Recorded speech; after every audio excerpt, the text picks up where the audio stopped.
wọ́n ti fojú alájàwá ti ìlú àjáàwá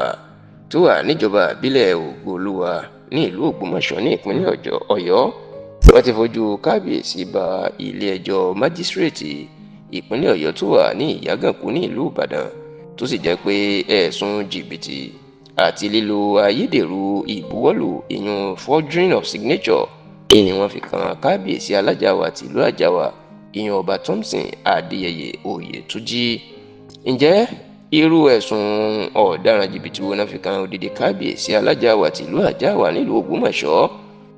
Ọdún 2020 náà mà ní kábíyèsí ló ti hùwà tó takò òfin yìí.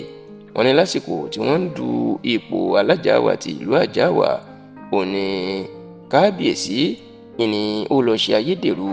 ìbuwọ́lù yún signature ọ̀kan lára àwọn ọmọ oyè tó fẹ́ du ipò alájàwá ti ìlú àjáàwá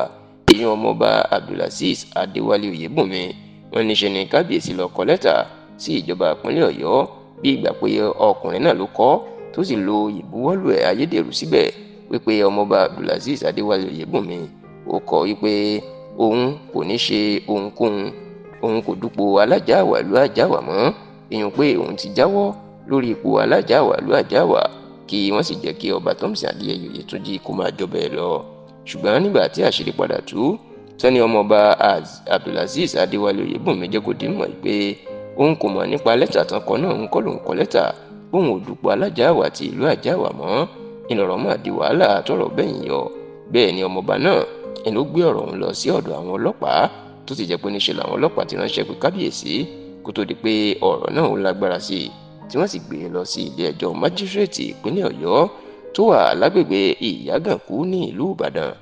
Ṣá o, nígbà tí wọ́n ń sọ atótónu wọn, àwọn agbẹjọ́rò kábíyèsí àwọn sọ tiwọn, àwọn olùfisùn ti ìjọba náà àwọn náà sọ tiwọn. Ṣùgbọ́n níṣe ni àwọn agbẹjọ́rò kábíyèsí